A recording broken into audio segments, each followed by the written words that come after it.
ਸੋ Congress party ਦੇ ਵਿੱਚੋਂ ਇੱਕ ਤੋਂ ਬਾਅਦ ਇੱਕ ਲੀਡਰ ਦੇ ਅਸਤੀਫੇ ਤੋਂ ਬਾਅਦ ਅੱਜ ਕਾਂਗਰਸ ਦੇ ਸੀਨੀਅਰ ਲੀਡਰ ਪਵਨ ਬਾਂਸਲ ਦਾ ਵੱਡਾ ਬਿਆਨ ਸਾਹਮਣੇ ਆਇਆ। ਉਹਨੇ ਕਿਹਾ ਹੈ ਕਿ ਅੱਜ ਜੋ ਵੀ ਪਾਰਟੀ ਛੱਡ ਰਿਹਾ ਹੈ, ਪਾਰਟੀ 'ਚ ਉਹਦੇ ਅਹੁਦੇ ਮਾਣ ਕੇ ਹੀ ਛੱਡ ਰਿਹਾ ਹੈ। ਉਹਨੇ ਕਿਹਾ ਹੈ ਕਿ ਇਹਨਾਂ ਲੋਕਾਂ ਦੁਆਰਾ ਪਾਰਟੀ ਨੂੰ ਛੱਡਣਾ ਗਲਤ ਹੈ ਤੇ ਇਸ ਦੇ ਨਾਲ ਹੀ ਉਹਨਾਂ ਦਾ ਕਹਿਣਾ ਹੈ ਕਿ ਜੇਕਰ ਉਹ ਅਜਿਹਾ ਸਰਕਾਰ ਆਉਣ ਤੇ ਕਰਦੇ ਨੇ ਤਾਂ ਐਕਸਾਈਜ਼ ਡਿਊਟੀ ਨਹੀਂ ਵਧਾਈ ਜਾਵੇਗੀ। कांग्रेस वालों पूरी तैयारी की जा रही है सरकार नूं घेरन दी। लगातार कांग्रेस की कवायद है कि किस तरीके दे नाल 2024 के चुनाव दे विच सरकार दे जिहड़ियां नाकामियां रही हैं पिछले कई सालों के उसनूं उजागर किया जाए, क्योंकि विरोधी धिर लगातार एक गल कहता आया है कि सरकार ने पिछले 8 सालों के महंगाई बेतोड़ कर दी है। तो इसनूं लैके दिल्ली विखे एक वड्डी रैली उलीकी जा रही है। साडे नाल इस वेले गल करने लई कांग्रेस के बड़े सीनियर लीडर पवन बंसल जी मौजूद है। सर, सरकार नूं घेरन दी पूरी तैयारी है, हालांकि पहला भी घेरते रहे हो, तो हुण दिल्ली विखे एक वड्डी रैली करन जा रहे हो। 4 ਸਤੰਬਰ ਨੂੰ ਇਹ ਰੈਲੀ ਹੈ ਜਿਹੜੇ ਵਿੱਚ ਪੂਰੇ ਹਿੰਦੁਸਤਾਨ ਦੇ ਵਿੱਚੋਂ ਅਲੱਗ-ਅਲੱਗ ਹਿੱਸਿਆਂ ਜਗ੍ਹਾ ਤੋਂ ਲੋਕ ਕਾਂਗਰਸ ਦੇ ਉੱਥੇ ਆਣਗੇ ਤੇ ਵੱਡੀ ਰੈਲੀ ਹੋਏਗੀ।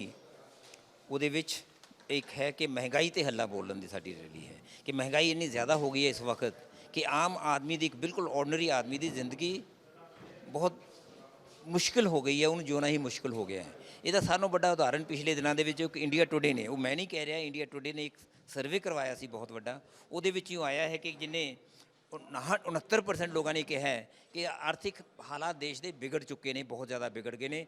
57% ਕਹਿ ਰਹੇ ਨੇ ਕਿ ਸਾਨੂੰ ਆਸ ਹੈ ਕਿ ਹੋਰ ਵਿਗੜਨਗੇ।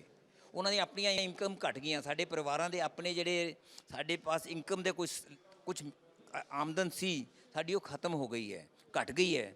ਅਤੇ ਮਹਿੰਗਾਈ ਦੂਜੇ ਪਾਸੇ ਤੁਸੀਂ ਜਾਣਦੇ ਹੋ ਕਿ ਹਰ ਇੱਕ ਚੀਜ਼ 'ਤੇ ਕਿੰਨੀ ਹੋ ਗਈ ਹੈ। ਸਿਲੰਡਰ ਦਾ ਜਦੋਂ 2014 ਦੇ ਵਿੱਚ 453 ਰੁਪਏ ਕੁਛ ਇੰਨਾ ਰੇਟ ਸੀ, ਅੱਜ ਉਹ 1100 ਤੋਂ ਉੱਪਰ ਪਹੁੰਚ ਗਿਆ ਹੈ। ਉਹ ਕਿੰਨਾ ਉਹੀ ਆਦਮੀਆਂ ਵਾਸਤੇ ਹੋ ਗਿਆ। ਅਤੇ ਕਿੰਨੀ ਦੇਰ ਵਿੱਚੋਂ ਲੋਕਾਂ ਨੂੰ ਕਹਿੰਦੇ ਰਹੇ ਉਜਵਲਾ, ਪਰ ਲੋਕਾਂ ਦੇ ਪਾਸ ਉਹ ਸਿਲੰਡਰ ਨਹੀਂ ਸਨ ਜਾਂਦੇ। ਇਹ ਹਾਲਾਤ ਉਹਨਾਂ ਦੇ ਨਾਲ ਹੋਈ ਸੀ। ਅਤੇ ਸਾਡੇ ਪਿਛਲੇ ਹਫ਼ਤੇ ਦੇ ਵਿੱਚ ਹੀ ਕਿ ਇਹਨਾਂ ਨੇ ਫਿਰ ਦੁੱਧ ਦੇ ਉੱਪਰ ਲਗਾ ਦਿੱਤਾ। ਤੇਲ ਦਾ ਜਿਹੜਾ ਸਾਡਾ ਮਸਟਰਡ ਆਇਲ ਹੈ, ਇਹਦਾ ਸਰੋਂ ਦਾ ਤੇਲ, ਉਹਦਾ ਕਿੱਥੋਂ ਤੋਂ ਰੇਟ ਕਿੱਥੇ ਪਹੁੰਚ ਗਿਆ ਹੈ। ਡੀਜ਼ਲ ਪੈਟਰੋਲ ਦੇ ਰੇਟ ਤਾਂ ਹਰ ਇੱਕ ਨੂੰ ਅਸਮਾਨ ਨੂੰ ਛੂ ਗਏ ਨੇ ਅਤੇ ਉਹ ਸਰਕਾਰ ਦੇ ਆਪਣੇ ਕਾਰਨ ਨੇ। ਇਹ ਸਰਕਾਰ ਨੇ ਜਿਹੜੀਆਂ ਐਕਸਾਈਜ਼ ਡਿਊਟੀ ਵੱਧ ਲਗਾਉਂਦੇ ਰਹੇ ਉਹਨਾਂ ਨੇ, ਤੇ ਉਤਪਾਦਨ ਕਰ ਜਿਹੜਾ ਲੱਗਦਾ ਰਿਹਾ ਹੈ, ਜਿਹੜਾ ਕਿ ਇਹਨਾਂ ਨੇ ਬਹੁਤ ਵੱਧ ਕਰਾ ਦਿੱਤਾ, ਉਹਦੇ ਨਾਲ 4 ਲੱਖ ਰੁਪਇਆ ਪ੍ਰਤੀ ਵਰਸ਼ ਇਹ ਸਰਕਾਰ ਕਮਾਉਂਦੀ ਹੈ ਸਿਰਫ ਪੈਟਰੋਲ ਦੀਆਂ ਗੁੱਡਸ ਤੋਂ ਐਕਸਾਈਜ਼ ਡਿਊਟੀ ਦਾ। ਇਹ ਬਿਲਕੁਲ ਸਰਕਾਰ ਜ਼ਿੰਮੇਦਾਰ ਹੈ ਉਹਦੇ ਰੇਟ ਵਧਣ ਦੇ ਨਾਲ, ਜਿਹਦੇ ਨਾਲ ਸਾਰੀ ਮਹਿੰਗਾਈ ਹੁੰਦੀ ਹੈ। ਕਿਉਂਕਿ ਅਗਰ ਡੀਜ਼ਲ ਮਹਿੰਗਾ ਹੈ ਤਾਂ ਉਹਦੇ ਕਾਰਨ ਆਵਾਜਾਈ ਦੇ ਸਾਧਨ ਮਹਿੰਗੇ ਹੋ ਗਏ, ਉਹਦੇ ਕਾਰਨ ਟਰਾਂਸਪੋਰਟੇਸ਼ਨ ਜਿਹੜਾ ਕਿ ਸਮਾਨ ਬਾਹਰੋਂ ਆਉਂਦਾ ਹੈ ਸਾਰਾ ਉਹ ਮਹਿੰਗਾ ਹੋ ਗਿਆ। ਇਹ ਹਾਲਾਤ ਅੱਜ ਇਹਨਾਂ ਨੇ, ਸਰਕਾਰ ਜ਼ਿੰਮੇਦਾਰ ਹੈ ਹਰ ਇੱਕ ਚੀਜ਼ ਤੋਂ।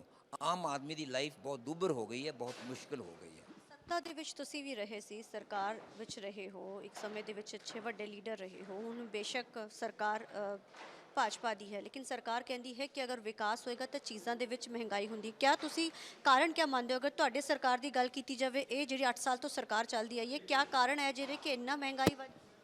ਦੋਨੋਂ ਗੱਲਾਂ ਤੁਸੀਂ ਆਪਣੇ ਆਪ ਹੀ ਅਖੀਰ ਦੇ ਵਿੱਚ ਕਹਿ ਦਿੱਤਾ। ਮਹਿੰਗਾਈ 4% ਤੱਕ ਤਾਂ ਵਧਣੀ ਹਰ ਵਕਤ ਆਏ ਸਾਲ ਇੱਕ ਉਹ ਗਰੋਥ ਵਾਸਤੇ ਹੁੰਦੀ ਹੈ।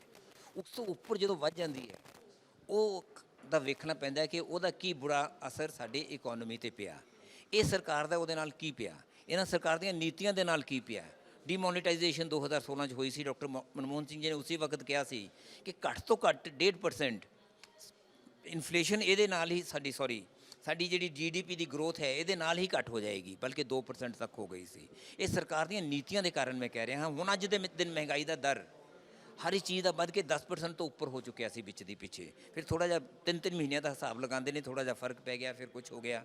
ਪਰ ਜਿਹੜੇ ਕਿ ਉਸ ਵਕਤ ਰੇਟ ਸਨ ਮਹਿੰਗਾਈ ਦੇ, ਇਨਫਲੇਸ਼ਨ ਦਾ ਜੋ ਰੇਟ ਸੀ, ਮਹਿੰਗਾਈ ਦੀ ਦਰ ਕੀ ਹੈ, ਮਹਿੰਗਾਈ ਵਧਣ ਦਾ ਦਰ ਕੀ ਹੈ, ਇਨਫਲੇਸ਼ਨ ਉਹ ਹੁੰਦਾ ਹੈ, ਉਹ ਹੁਣ ਉਦੋਂ ਬਹੁਤ ਘੱਟ ਸੀ, ਉਹਦੇ ਮੁਕਾਬਲੇ ਅੱਜ ਦੇ ਦਿਨ ਬਹੁਤ ਜ਼ਿਆਦਾ ਹੈ। ਇਸ ਕਾਰਨ ਸਾਡੇ ਸਾਰੇ ਸੈਕਟਰਸ 'ਤੇ, ਇਕੋਨਮੀ 'ਤੇ ਉਹਦਾ ਅਸਰ ਬੁਰਾ ਪੈਂਦਾ ਹੈ। ਤੁਹਾਡੀ ਸਰਕਾਰ ਆਂਦੀ ਹੈ 2024 ਦੇ ਵਿੱਚ, ਕੜੀ ਟੱਕਰ ਹੈ। ਹਾਲਾਂਕਿ ਆਮ ਆਦਮੀ ਪਾਰਟੀ ਵੀ ਪੂਰੀ ਕੋਸ਼ਿਸ਼ ਕਰ ਰਹੀ ਹੈ ਕਿ ਅਸੀਂ ਸੱਤਾ ਦੇ ਵਿੱਚ ਆਉਣਾ। ਉਹ ਤਮਾਮ ਜੋ ਚੀਜ਼ਾਂ ਦਿੱਲੀ ਦੇ ਵਿੱਚ ਇਸ ਸਮੇਂ ਰੇਡ ਵਗੈਰਾ ਸਭ ਚੱਲ ਰਹੀ, ਉਹ ਕਹਿੰਦੀ ਕਿ ਪੋਲਿਟਿਕਸ ਜਿਹੜੀ ਹੈ ਕਿ ਉਹ ਇੱਕ ਚਿਹਰਾ ਦਿਖ ਰਿਹਾ ਹੁਣ ਕਿ ਕਿਸ ਤਰੀਕੇ ਦਾ ਚਿਹਰਾ ਹੈ। ਸਭ ਤੋਂ ਪਹਿਲਾਂ ਮਹਿੰਗਾਈ ਅਗਰ ਘੱਟ ਹੁੰਦੀ ਤਾਂ ਕਿਹੜੀ ਚੀਜ਼ਾਂ ਤੁਹਾਨੂੰ ਲੱਗਦੀ ਹੈ ਕਿ ਚੀਜ਼ਾਂ ਤੁਸੀਂ ਸਭ ਤੋਂ ਪਹਿਲਾਂ ਕਰੋਗੇ?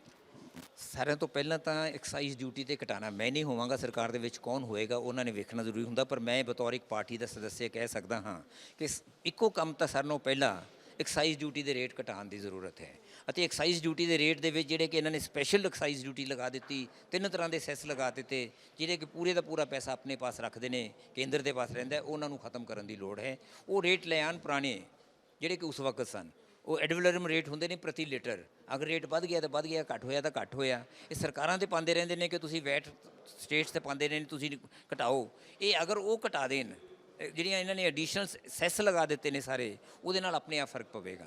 ਇਸ ਸਾਡੇ ਨਾਲ ਗੱਲ ਕਰਨ ਦੇ ਲਈ ਪਵਨ ਬੰਸਲ ਸਰ, ਜਿਨ੍ਹਾਂ ਨੇ ਜਾਣਕਾਰੀ ਜ਼ਰੂਰ ਦਿੱਤੀ ਹੈ ਕਿ ਪਾਰਟੀ ਦੇ ਵਿੱਚੋਂ ਜਿਨ੍ਹਾਂ ਨੇ ਨਾਮ ਨਿਕਲੇ ਨੇ, ਕੁਝ ਕਾਰਨ ਤਲਖੀਆਂ ਅਕਸਰ ਹੁੰਦੀਆਂ ਰਹਿੰਦੀਆਂ ਹੈ ਪਾਰਟੀ ਦੇ ਵਿੱਚ, ਲੇਕਿਨ ਇੰਨੇ ਵੱਡੇ ਵੱਡੇ ਅਹੁਦੇ ਮਾਣਨ ਤੋਂ ਬਾਅਦ ਅਗਰ ਪਾਰਟੀ ਨੂੰ ਛੱਡਣਾ